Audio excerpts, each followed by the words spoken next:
Bismillahirrahmanirrahim. Assalamualaikum warahmatullahi wabarakatuh. Bagaimana kabarnya adik-adik? Semoga semuanya sehat ya. Pada pertemuan kali ini kita masuk pada bahasan tentang manusia sebagai makhluk sosial. Kita sebagai makhluk sosial tidak pernah bisa lepas dari orang lain. Contoh yang sangat sederhana sekalipun, misalnya makan. Kalian makan sesuap nasi. Coba kalian pikir, 1 sendok nasi itu dari mana kira-kira? Apakah kalian bisa menghasilkan nasi atau mendapatkan nasi itu tanpa bantuan orang lain? Tidak bisa kan?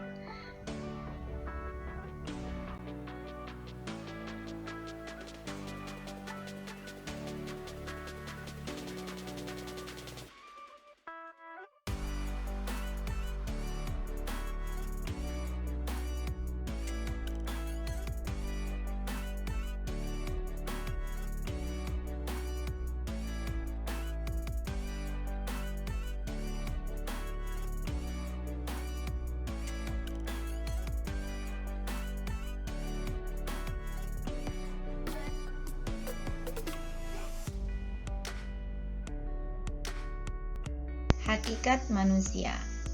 Manusia sebagai makhluk individu diartikan sebagai person atau perseorangan atau sebagai diri pribadi.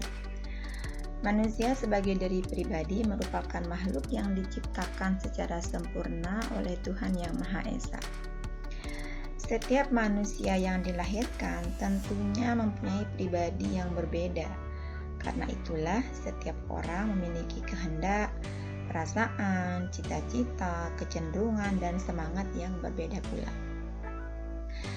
Saat ini kalian pun yang sedang mengikuti kuliah belum tentu memiliki semangat yang sama dalam mengikuti perkuliahan hari ini, dan yang melatar belakanginya juga pasti berbeda-beda. Ada mungkin yang tidak semangat karena kuotanya mepet, atau mungkin karena baru habis diputusin pacar misalnya. Manusia adalah makhluk yang selalu berinteraksi dengan sesamanya. Manusia tidak dapat mencapai apa yang diinginkan dengan dirinya sendiri. Sebagai makhluk sosial, karena manusia ini menjalankan peranannya dengan menggunakan simbol untuk mengkomunikasikan pemikiran dan perasaannya. Manusia tidak dapat menyadari individualitas kecuali melalui medium kehidupan sosial. Manifestasi manusia sebagai makhluk sosial nampak pada kenyataan bahwa tidak pernah ada manusia yang mampu menjalani kehidupan ini tanpa bantuan orang lain. Dinamika interaksi sosial. Interaksi sosial merupakan faktor utama dalam kehidupan sosial. Interaksi sosial ini merupakan hubungan sosial yang sangat dinamis atau fleksibel. Hal ini menyangkut hubungan timbal balik antar individu, antar kelompok manusia, maupun antar orang dengan kelompok manusia yang lain. Bentuk interaksinya adalah akomodasi, kerjasama, persaingan, maupun permusuhan atau pertikaian. Apabila 2 orang atau lebih bertemu, akan terjadi interaksi sosial. Interaksi tersebut bisa dalam situasi persahabatan maksudnya, ataupun sebaliknya. Bisa dengan tutur kata, jabat tangan, bahasa, ataupun tanpa kontak fisik sama sekali. Bahkan hanya dengan bau keringat saja itu sudah terjadi interaksi sosial karena telah mengubah persepsi atau perasaan atau saraf orang yang bersangkutan untuk menentukan tindakan. Interaksi sosial hanya dapat berlangsung antara pihak-pihak apabila terjadi reaksi dari kedua belah pihak. Interaksi sosial ini tidak mungkin terjadi apabila manusia mengadakan hubungan yang langsung dengan sesuatu yang sama sekali tidak berpengaruh terhadap sistem sarafnya sebagai akibat hubungan yang dimaksud atau sebagai akibat dari aksi yang dilakukan oleh salah satu pihak. Ciri-ciri interaksi sosial yaitu yang pertama, pelakunya lebih dari satu orang, bisa 2, 3 maupun lebih. Terjadi komunikasi antar pelaku melalui kontak sosial ataupun juga melalui media sosial misalnya. Selanjutnya, mempunyai maksud dan tujuan. Nah, maksud dan tujuan ini terlepas dari entah itu sama atau tidaknya tujuan tersebut dengan yang diperkirakan oleh pelaku sosial tersebut. Selanjutnya ada waktu. Waktu ini yang menentukan sikap aksi yang sedang berlangsung. Syarat terjadinya interaksi sosial yaitu adanya kontak sosial dan komunikasi tentunya. Pada saat ini kontak sosial tidak hanya secara bertemu langsung atau bertatap muka. Kontak sosial yang dimaksud bisa melalui telepon atau bisa melalui radio maupun yang sebagainya. Dilema antara kepentingan individu dan masyarakat.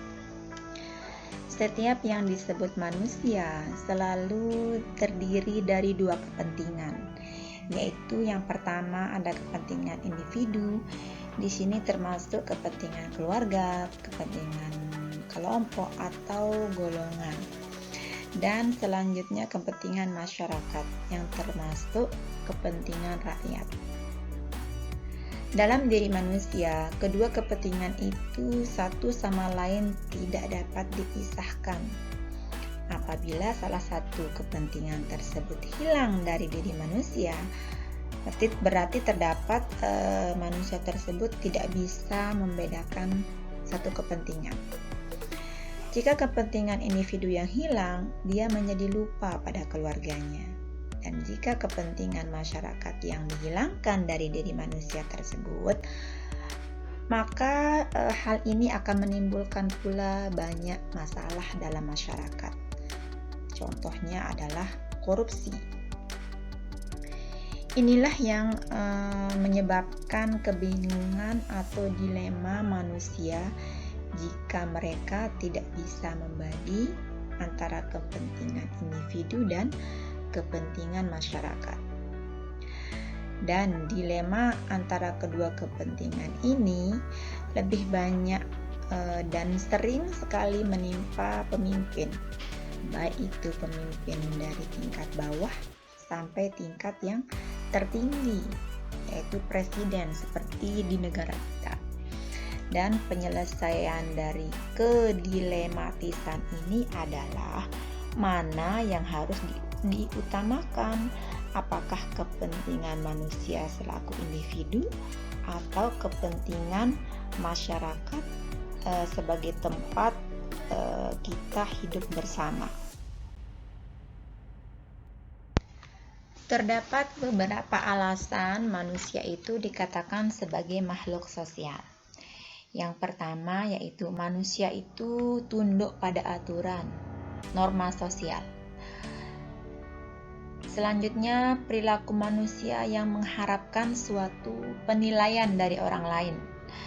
Dia juga memiliki kebutuhan untuk berinteraksi dan manusia apabila memiliki potensi itu akan berkembang atau akan terekspresi bila dia hidup di tengah-tengah manusia yang lain.